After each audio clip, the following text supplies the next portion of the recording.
Hello, everyone, and welcome to the August webinar for the National Action Alliance for Patient and Workforce Safety. We're thrilled to have hopefully many of you joining us again, and welcome anyone joining us for the first time. Today's topic is empowering frontline staff with competencies for patient safety. My name is Fran Griffin. I'm a patient safety consultant working with the Alliance and will be a moderator for today's session. Before we get started, just a few housekeeping items to note. This webinar is being recorded, and the recording will be available on the National Action Alliance website for viewing at a later date. Please use the chat function throughout the session to engage with us and post any comments or questions. We will save the chat so that we have those for review later if there are any follow-ups. And it's also a great way for us to see what you're thinking and what questions we may want to pose to our presenters. Please note that closed captioning is available as noted with the instructions on the screen. So let's go ahead and get started by framing our session for today. We like to start these sessions with a couple of questions to run on so that we can set the stage for what our presenters will be talking about, give you some context to start thinking about questions and comments and how this might be leveraged back in your own organization. So today, I'm thrilled that we have two fabulous presenters with us today, colleagues who are working in this area, and we're going to really be thinking a lot about safety competencies. We know that the intersection of patient safety is at the front line where care occurs, and so we have to think about how do we equip frontline staff as well as leadership staff with the competencies they need and line them up for success. So what we thought about in preparing for today is, what are safety competencies and how can they support safety culture and practice? And then how can healthcare organizations effectively support safety competencies in their clinical teams? So that's the framing. I'd like you to keep those in mind as you hear from our presenters today, and we will look forward to your feedback throughout the session. So we have actually a question for you to give some thought to. As you're listening to our presenters today, please think about which safety competencies you would most like to develop or reinforce if you're already using them in your own organization to prevent harm. We will revisit this question after we hear from our presenters. Feel free to type in your thoughts to this question throughout the chat, or you can just ponder and reflect on this as we go through today's presentations. So with that, we're going to get started with our first presentation. So it's my great pleasure to welcome our first presenter today, Jenn Schreiber, who's a principal healthcare analyst and qualitative analyst lead at The Ripple Effect. Jenn has 25 years of diverse healthcare experience, including hospital operations, quality, and patient safety, along with many others. She is a certified professional both in patient safety and in healthcare quality, holding a BSN from New York University, an MSN and MBA from Wilmington University, and a postgraduate certificate in safety, quality, informatics, and leadership from Harvard Medical School. So Jenn's going to start us off with thinking about safety competencies. And with that, Jenn, I will turn it over to you. Thanks so much, Fran, and hi, everyone. I'm so happy to be here today to tell you about the work of the National Action Alliance, specifically the Safety Competency Affinity. Sorry, excuse me, Jenn. Oh, I was just going to remind you to turn your video on. It just came on. Never mind. Okay. So if you've attended these webinars in the past, you may be familiar with the 5 aims depicted here on the slide. Today, we'll discuss Aim 4, supporting the healthcare workforce by strengthening safety competencies. When we refer to competencies, we are talking about standards describing the knowledge, skills, abilities, attitudes, and behaviors essential to performing in a healthcare role. This topic is a result of the recommendations of AHRQ's National Advisory Council Subcommittee on Patient Safety, also known as the SNAC, which noted the importance of strengthening and standardizing competencies for healthcare leadership, clinicians, quality and safety professionals, non-clinical staff, and other partners who are involved in safety management activities. To achieve AIM 4, the National Action Alliance convened a group of some of the best and brightest minds representing medical and nursing education, patient safety, healthcare quality, healthcare executives, and expert federal partners to explore existing safety competencies, acknowledge where they are similar and different, and understand whether those differences are significant. We also sought to help organizations identify potential gaps in existing competencies or in the way those competencies are implemented. I want to take a moment now to publicly thank the Safety Competency Affinity Group for their expert contributions to this work. What do we mean when we refer to safety science? Safety science has two dimensions: data from our lived experience with safety-related issues, processes, and events, and the research, theories, and frameworks we use to understand that lived experience and data. Because of the evolution of this body of knowledge, we now understand that safety is a system property, and we can employ safe design principles and more thoughtful team decision-making as a result. We started our safety competency work with an environmental scan, including a survey of published competencies in literature to answer several questions. We wanted to understand who's already doing this work and what we can learn from their experience regarding safety competencies. Here are some of the diverse resources the Safety Competency Group reviewed as part of our environmental scan. Many of these organizations were represented on the affinity group and were able to share their experiences in developing and implementing these competency frameworks.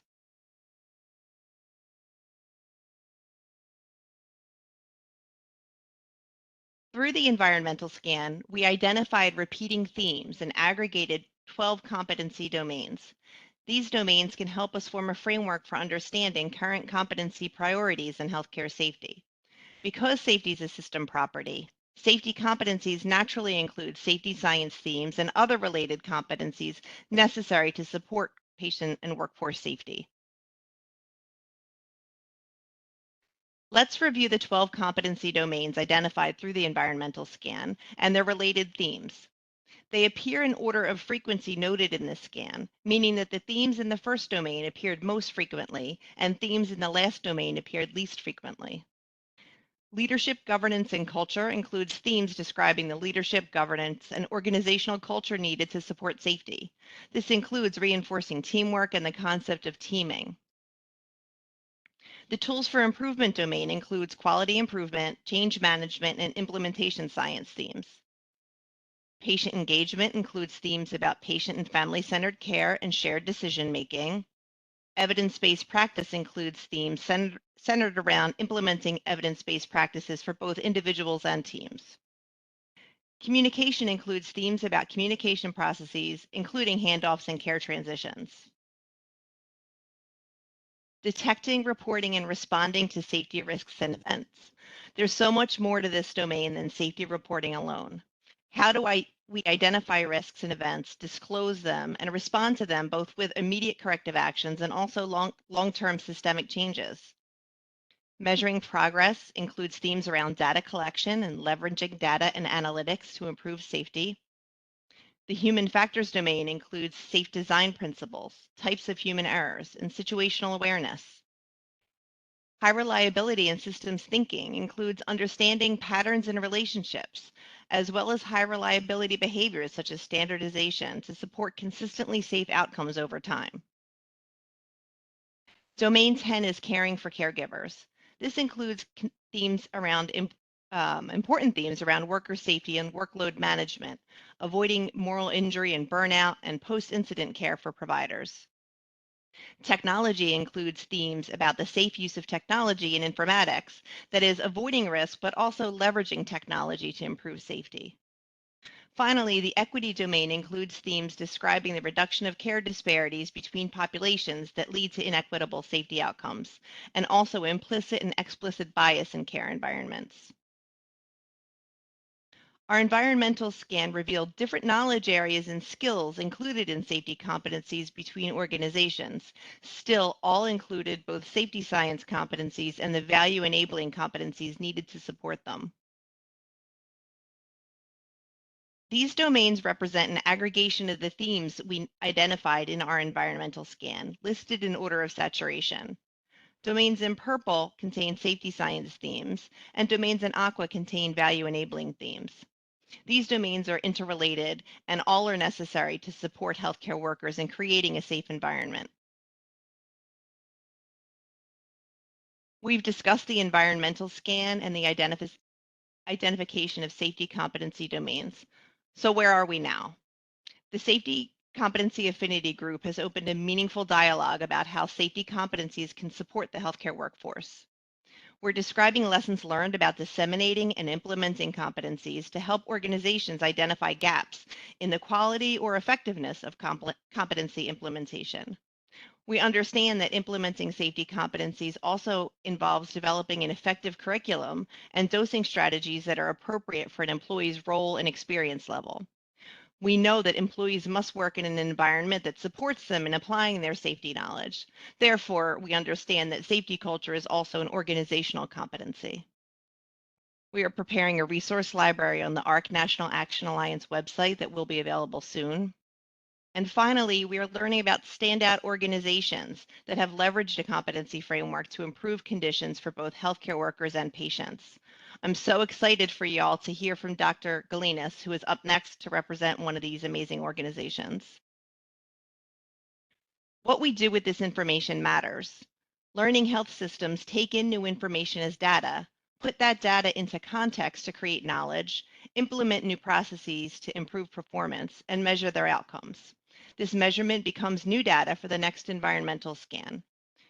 You probably recognize this concept from your own experience using improvement cycles such as plan, do, study, act, or define, measure, analyze, improve, and control. The work done by the Affinity Group builds on the work of many organizations and sets the stage for many more to do your own work to improve safety competencies for your team members. This is how we collaborate to improve conditions for all healthcare workers and patients. Thank you so much for your time today, learning about our work. And now I will turn it back over to Fran to introduce Dr. Gelinas. Great. Thank you so much, Jen. It was really informative, and I'm sure we're going to have some great questions when we get to the Q&A portion of our session today.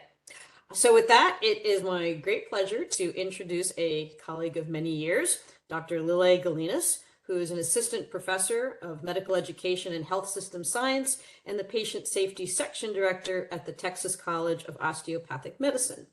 Lillee has experience and expertise spanning a range of activities over the years, including nursing, nursing leadership, and healthcare executive roles.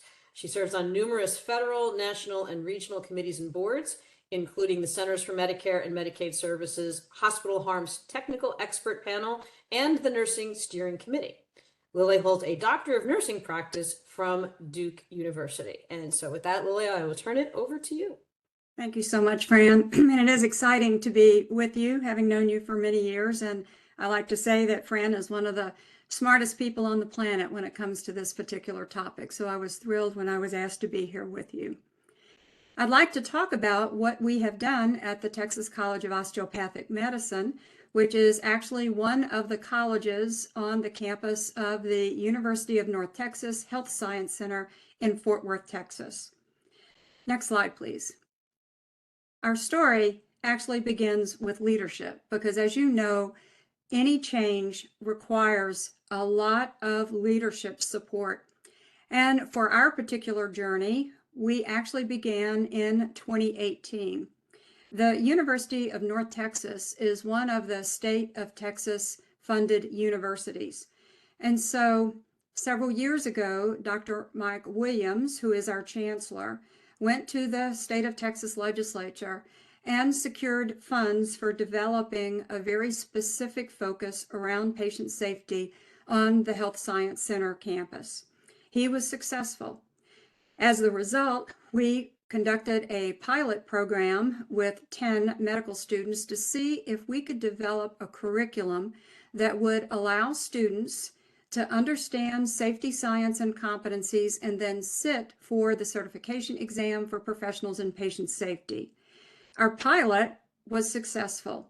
And what I'll be talking to you about today is full implementation of a curriculum for third-year medical students.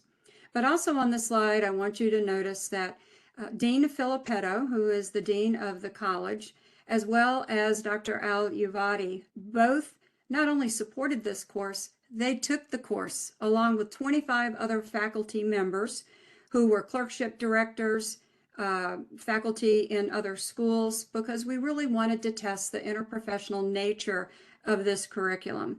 And to this day, they continue to be highly supportive of this particular work.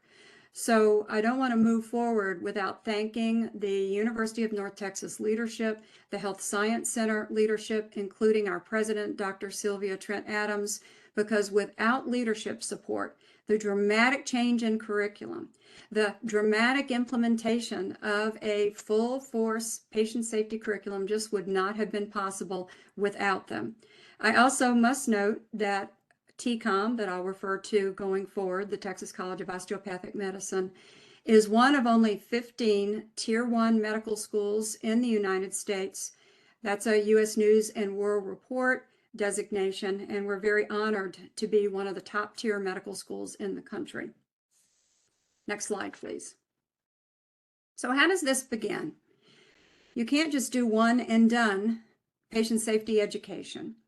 For medical students, safety education actually begins in year one. So if your eyes go to the bottom of this slide, they're novices when it comes to patient safety. So in their first year, they take some of the AHRQ open school courses around patient safety and quality improvement. And we also teach them how to look for data for improvement. By year two, we have actionable ways to start to embed safety science. And we use two fun activities with all the students. One is called Friday Night at the ER. Friday Night at the ER is a game that the students play, and they learn systems thinking. They learn how to apply data for improvement. They learn how to solve problems with an overloaded ER on a Friday night. Now, can you imagine we average about 240 students per year, 240 students all taking Friday Night at the ER seriously, all the energy in the room, but they learn a lot about getting out of our singular clinical mindset and thinking about an entire system. We also have an exercise around medication reconciliation where we give a student group actual brown bags, just like you've seen what patients bring to a clinic. And we have all kinds of labels on those bottles that don't match what's in the electronic health record. So the students actually learn some real world experiences related to medication reconciliation. It's in the third year that I'll talk the most about today, and it's our formal intensive patient safety course. The third year students must go through the course, but in addition, if any of you understand medical school education, it's in the third year that students are going through their clinical rotations, surgery, family medicine, internal medicine. And as a part of all of those clinical rotations, they also must take certain AHRQ open school courses that relate to that particular clinical rotation. So once they arrive in their fourth year, they will have taken all 13 of the AHRQ open school courses related to patient safety, quality, population health, and leadership, and they qualify for the AHRQ Basic Certificate in Quality and Safety. Our goal, when our graduates graduate, they're certified in patient safety out of their third year, where they qualify to sit for the certification board's exam, and in their fourth year, they achieve the Basic Certificate in Quality and Safety. That's important because when they go into their residency, they meet the Accreditation Council for Graduate Medical Education criteria for meeting what are called in residency milestones. If you're in nursing, think about the nursing essentials, being able to meet those foundational core principles, competencies, skills, and knowledge in order to practice safely. So on the next slide, I wanted to note that the CPPS credential is recognized around the world. It's an interprofessional credential, which was very important to us. And the credential is awarded by the Certification Board for Professionals in Patient Safety. Our faculty, our students, our residents are very proud to wear the Certified Professional in Patient Safety pin, which is an outward way to show patients, families, colleagues that they're committed to patient safety and that they possess the baseline knowledge to be a safe practitioner. So we consider certification going a step beyond just taking a patient safety course. So what do we teach? That's on the next slide. The Certified Professional in Patient Safety certification exam is a rigorous and comprehensive process that attests to patient safety competencies and expertise. The safety domains that are tested on the exam are culture, leadership, patient safety risk and solutions, measuring and improving performance, systems thinking and design, and human factors analysis. So the ability to perform tasks under each of these domains, but more importantly, to analyze a patient safety situation in one of these domains is what we teach in the course so that the students are then qualified to sit for the certification exam. So on the next slide, you'll see some of the culture domain competencies and skills that we teach and the students are able to exhibit in clinical practice. One is raising awareness, engaging the entire healthcare team in patient safety initiatives. We hear time and time again that one of the barriers to a truly safe healthcare system is the lack of a universal culture of safety. So how do you promote a culture of safety? Well, it begins with you. It's individual accountability, your individual professionalism, knowledge and skills related to safety that others can see and experience. We also teach being able to address patient safety issues related to operational changes. That's one that we hear all the time as well. Well, you know, we have this big cost reduction strategy and we're going to have to cut cost and that's going to cut safety. Well, how do we address that? How do we help educate others? That's probably not the right decision if we want to think about improved outcomes. We also teach how to ensure involvement of patients and caregivers in patient healthcare decisions. Patient engagement is such an important component of safety science. And then finally, this one usually surprises students, no matter what year they're in, because we are reinforcing a fair and just culture at all times. There is a truly lack of understanding what a fair and just culture is. We know what a punitive culture is. We've got the blame game well in force across our healthcare system. So how do we change that? What does a fair and just culture look like? Well, it begins with teaching behavioral choices because the choices we make influence our decision-making and influences our outcomes. So we teach as a part of a just culture the 3 behaviors we can expect in a healthcare organization. Human error, which by the way is the majority of the reason for preventable harm and death, at-risk behavior, and reckless behavior. What do those look like? How do you recognize them? And then how do you deal with them? Now, obviously, there are many more examples of the competencies and skills that we teach, but these are really good examples from the culture domain. The next slide, please. So how do we teach these? The patient safety course that's in place today is the result of amazing national collaboration between the Certification Board for Professionals in Patient Safety, the patient safety and quality improvement experts at the Institute for Healthcare Improvement, and our partners with PSI. PSI is the exam partner of the Certification Board. And it took us 18 months to 2 years to get our course to the stable state that it is in now. So hopefully you can learn from what we did and speed your journey to implementing something similar in your organization. The course itself is a mandatory course for all 3rd-year students.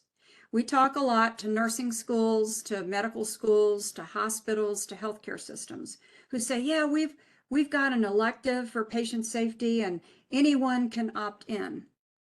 When our dean is talking about the importance of patient safety, he says, safety is not an elective, and therefore it's mandatory in this medical school.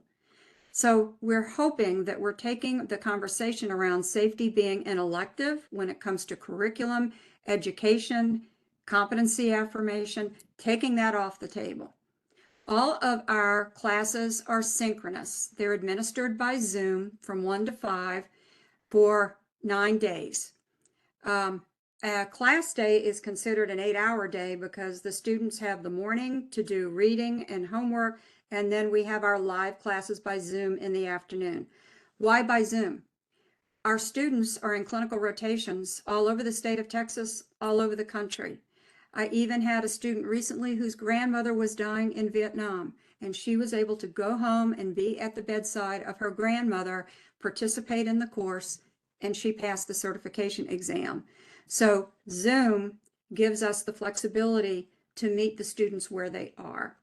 The course is 2 weeks, 9 weekdays, plus the 1 exam day, 38 class time hours and 36 hours of self-directed study because they have to complete the CPPS review course modules in the IHI learning management system.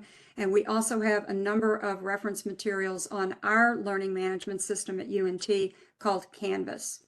The students complete all the academic requirements that they need to sit for the certification exam. And we do some fun things too. We extensively use Microsoft Forms. If you're not familiar with that particular software, it's free of charge. Students come to class having answered certain questions. They put their answers into Microsoft Forms. We screen share that, and we can see the answers for all of the students in the class. For me, as an instructor, that's really important because I then can see which questions the students had the most difficulty with. And you know, one of the number one, culture of safety questions. It's very interesting that almost 1,000 students have taken this course now, and culture of safety questions are frequently at the top of the list of lack of understanding a culture of safety, how to apply it, and how to recognize a punitive culture, what to do about it.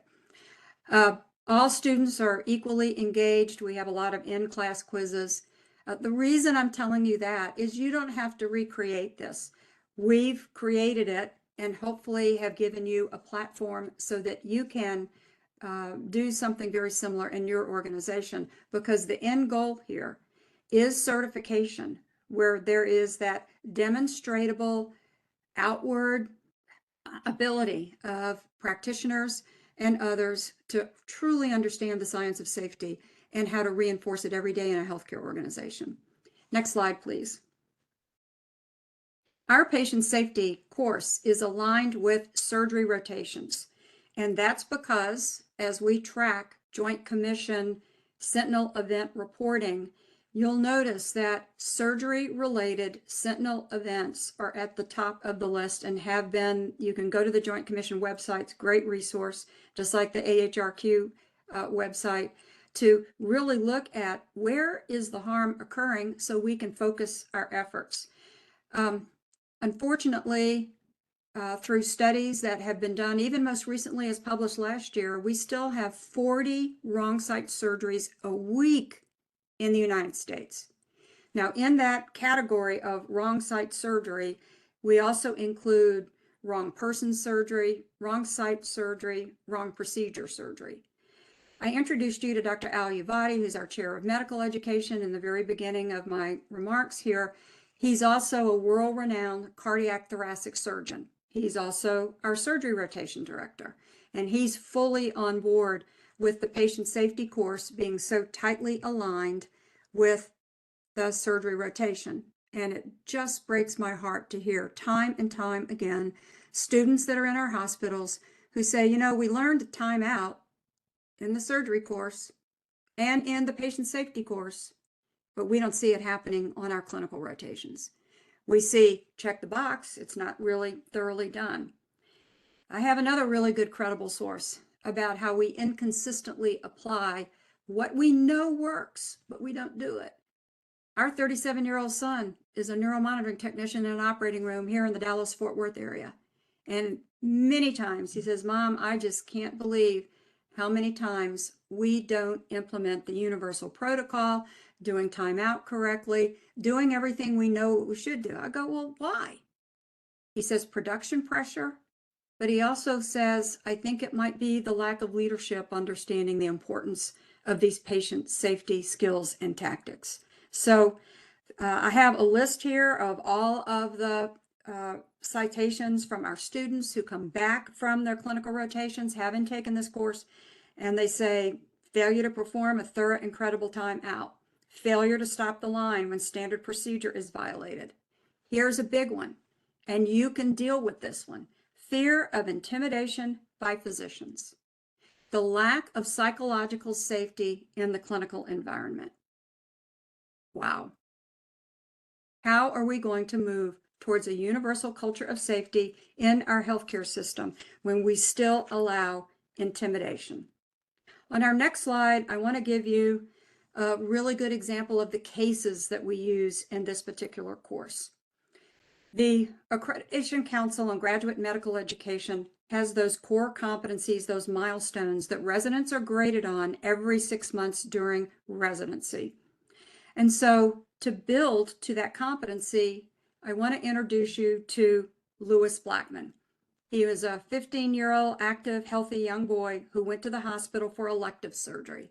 He was a soccer player, a saxophone player, a writer, an actor, one of the top students in the state of California. He went for surgery for a minor procedure into the hospital, and he never came home.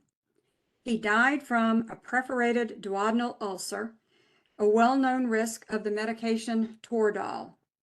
He had been over-medicated, poorly medicated, but one of the things that I have my students look for intently when they read the Lewis Blackman case, what were the 12 system issues that contributed to the patient death?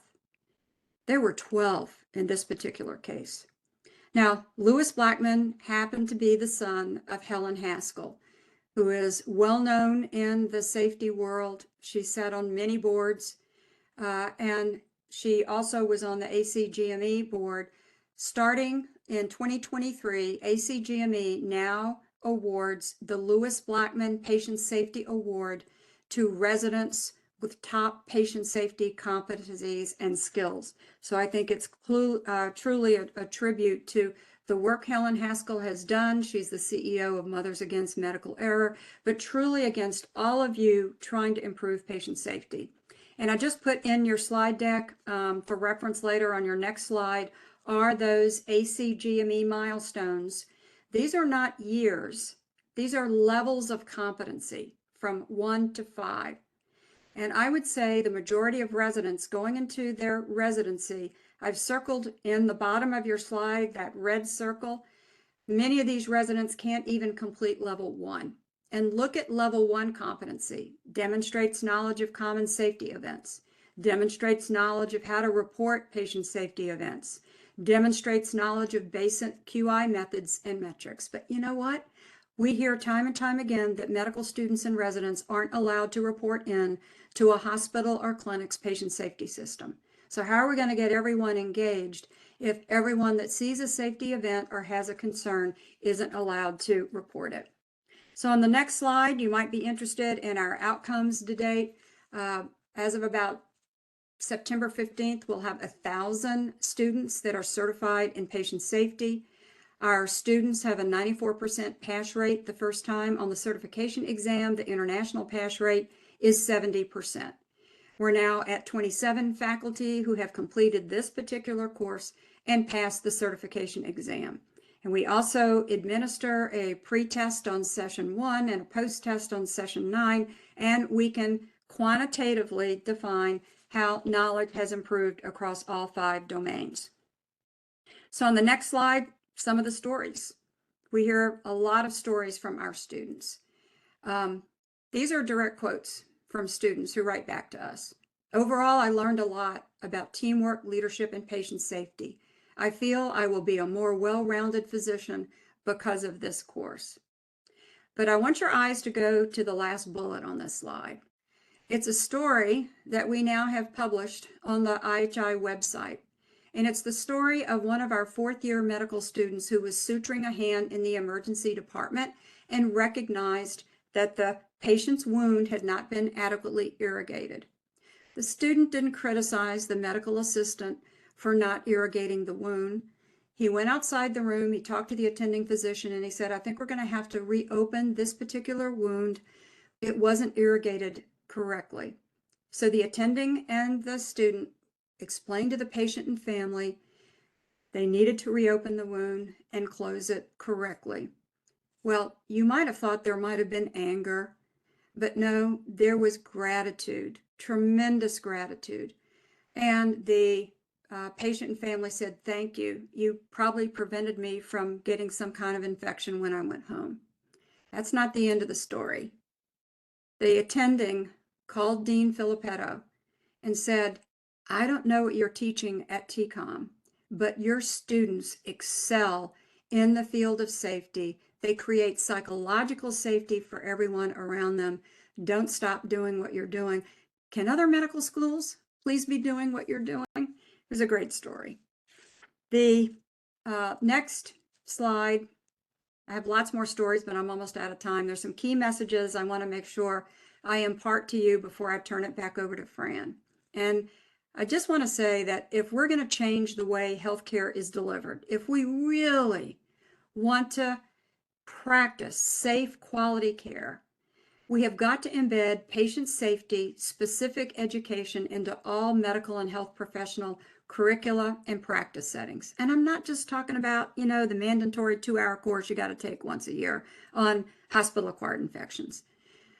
This is an important way to look at embedding safety science and embedding safety competencies by going through a rigorous education process and sitting for the certification exam. And like I've said many times, don't reinvent the wheel. Utilize all these proven strategies, resources, and collaborators that want to help you be the best you can be. But finally, if we really are going to support the practice of accountable professionals, if we're really going to demonstrate proficiency in skills and knowledge related to safety, why not support patient safety certification in your organization? Believe me, it will pay off. And with that, Fran, I'll turn it back to you. Great. Thank you so much, Lillee. That was just fantastic. What a great program and some really great outcomes and stories. And I've got a couple questions in the chat, and I've noted a few myself. If we have extra time, really what we want to do now is we want to invite all of you in the audience to ask any questions, share any feedback that you may have, and I'll invite both Lillee and Jen, if you'd like to come back on camera. We'll probably have questions for both of you, and we'll use the bulk of our remaining time for that. One of the questions, well, actually 2 questions posted in the chat already for you, Lillee. One of them is, do you know whether or not any nursing programs have done anything similar or copied what you're doing and brought that? They are. I don't have their permission to say. We're working with them now. They're in the Northeast. And they are doing what we're doing at the graduate level. Pre-baccalaureate students who are not yet licensed in nursing wouldn't qualify to sit for the certification exam, but it is a great adjunct to graduate nursing programs, both at the master's and doctoral level. Great. And the other question that was posted in the chat right towards the end of your presentation is whether you have any data on whether these residents, as they go on to become full-fledged physicians, are recertifying in patient safety, or has not enough time elapsed yet since you started? Well, for some of them, we know for sure they're recertifying. We're in touch with the Office of Certification at all times, and they reach out to me with, geez, how do I fill out this application? So I know they're recertifying. We also know that the residency programs are paying for recertification, which is only $175 for 3 years. So I don't have quantitative concrete data for you, but I can tell you they know how important it is to recertify, and we help them all along the way. Great. Well, we've got a bunch of questions in the chat, so I'm just going to take them in the order they were posed, unless I see any that are duplicative. The next one is, do you have any recommendations on resources to improve psychological safety in the workplace? I do. Jen, you want to take that one and then I can add to what you say, because that's an important one. That is an important one. And I was actually going to say the kind of baseline for all of this from an organizational standpoint is organizational readiness, right? If we're talking about competency, we need to make sure that the organization is a ripe place for people to then use these competencies.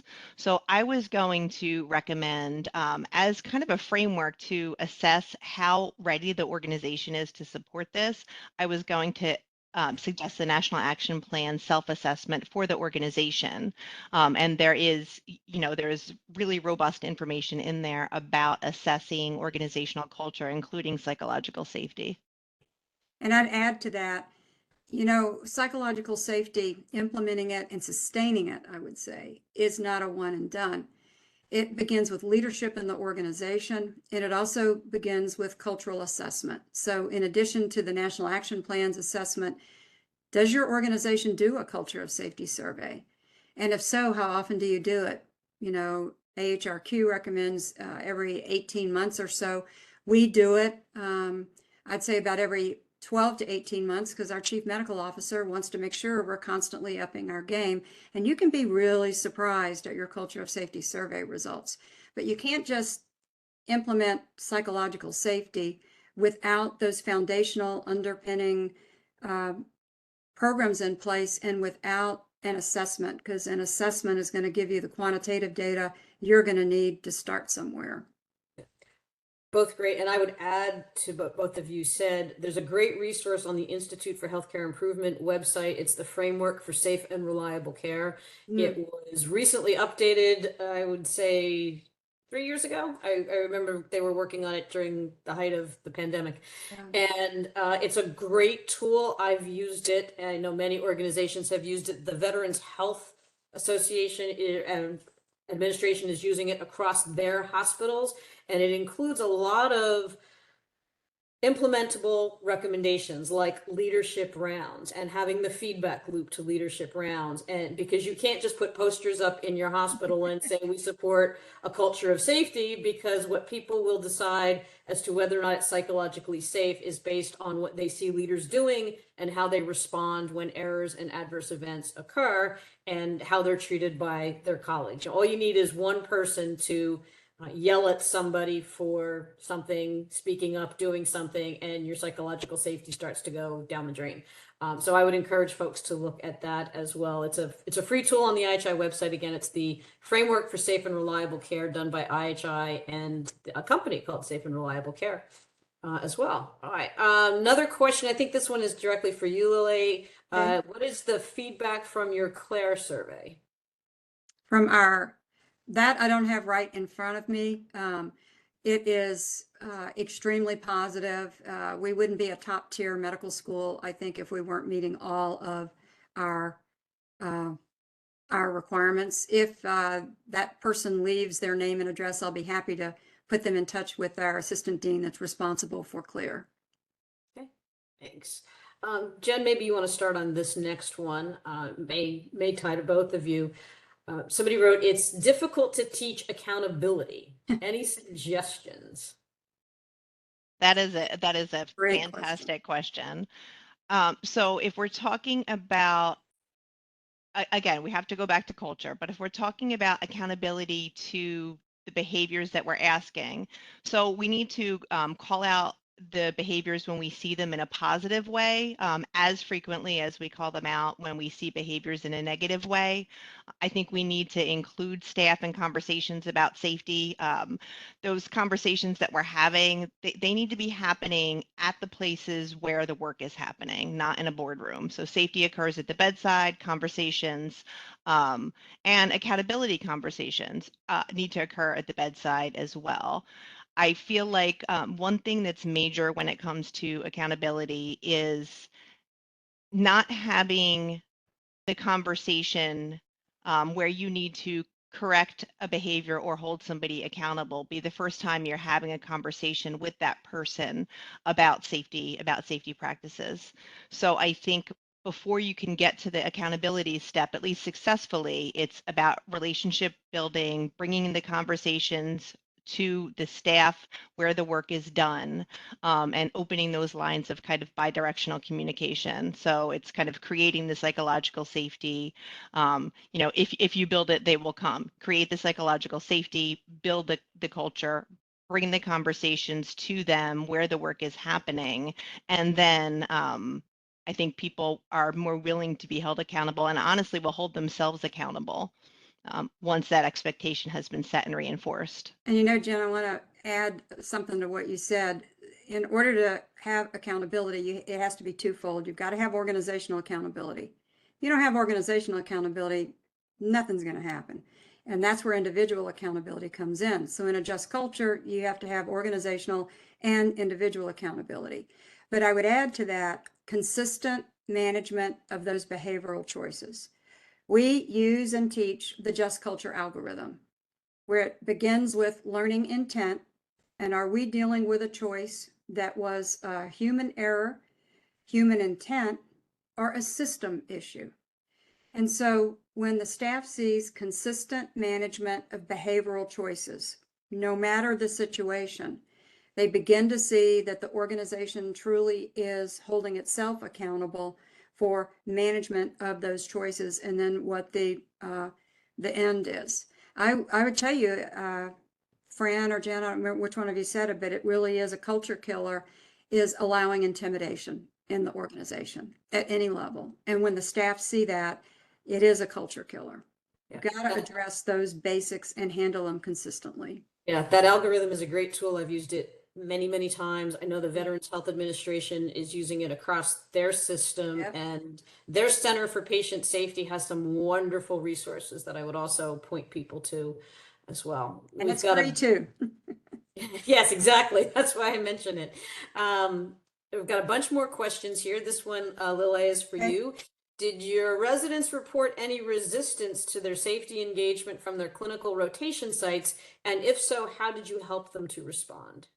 I can honestly say I haven't experienced that. I've experienced the opposite. We're hearing great stories where residents walk in the first day of orientation. The chief medical officer sees the certified professional pin, puts them on the patient safety committee. I've just heard great stories about how they're leading the quality improvement projects in their hospitals.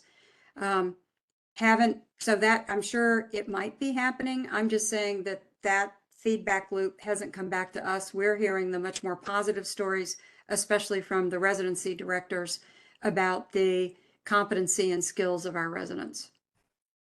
Great. And I think that actually probably answers the next question, which is how are leaders engaged and convinced of the value? I think you already answered that they're seeing it in real time in the work that's being done. That's right. Jen, if you want to take a first pass at this next one, I'll read it out as a statement, followed by a question. Production pressures are huge in accident reviews in and out of healthcare. Production is necessary, but when unmanaged and accidents result, how productive is that? How do you help people see, understand, and manage production pressures? That's great. Okay, that's a big one. Yep. First of all, you can make the case for easing production pressure a bit when you show how damaging accidents are from a patient standpoint, employee standpoint, a financial standpoint. So you can make the case for safety, and you can make the case for kind of easing that production pressure by explaining and demonstrating how negative accidents are.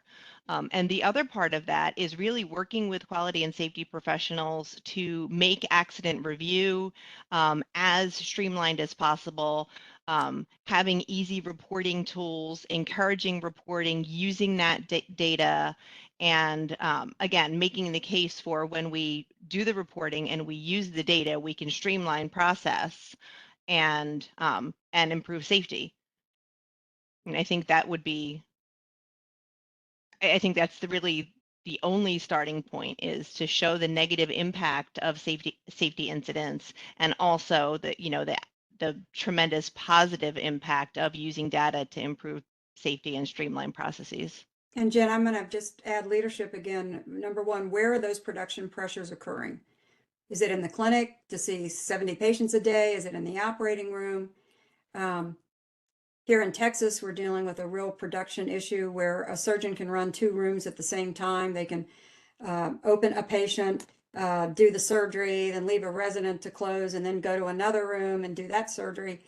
I know Massachusetts is probably the only state that I'm aware of that has regulation on the books that if you're going to do that, the patient and family have to be aware of that. It's got to be a part of the consent. But, it's money. I mean, it is a huge revenue generator for the hospital and for the surgeon.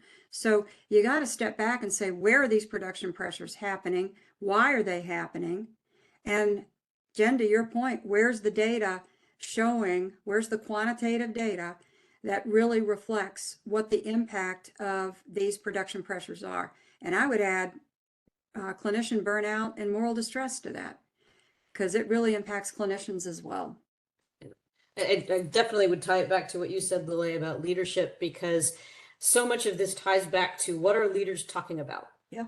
What do they mention in meetings? Because the people who have direct reports, the direct reports are going to be spending the bulk of their time working on whatever their supervisor talks to them about when they go into their meetings. It's true. And that all runs downhill. So if what people are hearing about is length of stay and cost per case, and those are definitely important metrics, if there aren't also in there the balanced metrics that relate to quality and safety, people are going to focus on what they think the leadership is paying attention to the most. So leadership has such an important role in asking about these things, communicating these things, and making sure that safety is talked about as frequently as finance. Otherwise, it will be perceived, even unintentionally, as being less important. And it's just so critical. We've got a few minutes left and a few more questions to come up. And I went through the chat and got some great comments in the chat. I'd encourage everybody to read it. My first question, actually, Jen, is for you. When you laid out those domains in those slides, I was having a little bit of a sense of deja vu, because we've been talking about these things for such a long time. And I was reminded of the IOM report, Crossing the Quality Chasm, that came out a little over 20 years ago now, after To Err is Human. And they had 6 domains in there as well. I'm curious, the group that has, Affinity Group, that's been putting all of this together, was that correlated into the domains that you came up with as well? Was there any discussion around that? I'm just curious where they saw the intersection. So the domains actually just came from a qualitative analysis of published competencies. So what are the themes? How frequently are they appearing? And then let's kind of roll them up into the groups that we discussed. We've obviously talked about how there's and those are the next steps, right? So we've talked about how these things are almost kind of repackaging of things that we've known now for 25 years. We're seeing the same things over and over again. So how do we get from this is what it's important to know to implementation? So that's kind of what we're looking at next. What are the appropriate implementation steps? Because again, all of this intersects and is just reinforced, built on the work of the past. So similar to what you said, like there wasn't anything new or exciting, right? When we looked and saw the domains that came up through the qualitative review. So now we need to focus on implementation. What are barriers to implementation, and how do we fit this into kind of the bigger picture of what we're trying to do? We know that we need organizational competencies. We know that we need individual competencies. I think the patient safety structural measure will be a huge help for this as well, because that's kind of it's kind of a reinforcer, an external reinforcer out there. Okay, great, thanks. So Lillee, lots of comments in the chat regarding some of what you shared. Any publications on your work that we can point people to if they want to look at some more detail or data? Oh, Happy to. Our first publication in the Journal of Medical Education and Curricular Development in 2021 were the outcomes of our pilot. I mentioned that we began our journey with a pilot. We used 5 PDSA cycles to develop our course to the point where it is now. But the pilot results are what gave us the energy and synergy to keep going to develop the full-blown course. It's an open access article, describes what our initial outcomes were, how we developed the course the way we did. So Fran, I'm not so sure how we can get that out to everyone, but again, it's open access, it's free of charge, and I'd be delighted if others were interested in reading how we began our journey. I think that we might be able to, through the Ripple team, be able to get that posted to the National Action Alliance microsite. So I think and Fran, our second publication is, it's imminent in the Journal of Osteopathic Medical Education, with the hundreds of the N being so much bigger now and what our outcomes are. So hopefully we can share that with the Ripple team a little bit down the line as well. Great. So before we move to a little bit of a wrap up, I just want to revisit the question that we posed to all of you at the start and hopefully get some additional comments into the chat. And that is, based on what you have learned today through these 2 great presentations and wonderful discussion, how will you support and reinforce safety science competencies in your organization? And if we have the slide with the question for folks, maybe we can bring that back up on the screen so people don't have to remember what I just said. We're very interested in learning, what is it that you're going to do following today's session? Is there a safety competency that you heard about that you would like to work on more, either introduce for the first time in your organization or reinforce perhaps in a different way based on something that you've heard? As you know from the name of the Alliance, it's the National Action Alliance. And so we're really hoping that some of you, if not all of you, will be taking some action based on what you learned today. And if you could share that in the chat, that would be fantastic. So just a couple of other thoughts that I jotted down before we transition to our wrap up. There were a few things in particular that you mentioned that I think are worth noting. I loved the Friday night in the ER game. I think that's a great example of people learn really well from simulation, and simulation doesn't always have to be some high-tech type of event that's held in a sophisticated, expensive lab. So it's a great example of how we can use low tech in order to help people learn and maybe even have some fun at the same time, because then it really makes the learning not intimidating. And also the other piece that you mentioned was when you were talking about the Blackman case and that there were 12 underlying issues, just reinforces for us what we've known for many years, is that there's almost never one root cause behind something that happens. And that's why we talk about root causes analysis and culture and communication. I did a series of root cause analyses a couple of years ago, helping out a hospital out in the Pacific Northwest, and communication was in every single one of them. So teaching those skills can be great. So thank you again to both of you for great presentations today. I see a ton of stuff coming into the chat that I look forward to reading. And with that, we're going to wrap up, and we've got a couple of things to mention before we adjourn for today. Some upcoming events that may be of interest. The materials from today will be available via email and posted to the National Action Alliance website. Some things that are coming up that you may be interested in as well. As you can see here, there is AHRQ is seeking nursing homes to do a pilot test of a survey on patient safety culture for that environment. And you can see there are some stipends available for that, and it's free survey administration. So if you are in a nursing home environment or have a nursing home in your facility, you can express interest by contacting the email address at the bottom of the screen. Do we have a next slide there? All right, thank you. So as you know, these are monthly webinars, this national series. And so our next one is scheduled for September 17th. 2024, just a month away, and actually is also World Patient Safety Day. So we're super excited that we get to do our national webinar on Patient Safety Day. Our topics for that webinar will be advancing patient safety through diagnostic excellence. Registration is already open, and you can find that on the Alliance website via the link that you see here. There is a National Action Alliance listserv if you would like the monthly bulletins. If you have any feedback or other suggestions for us, you can email the Alliance at the address that you see below. So thank you, Lillee and Jenn, for those great presentations. Pleasure. Thank you to all of our participants for joining us today, and to those who listen to the recording afterwards. And we look forward to connecting with you again next month. Have a safe day, everyone. Thank you. Bye. Thank you.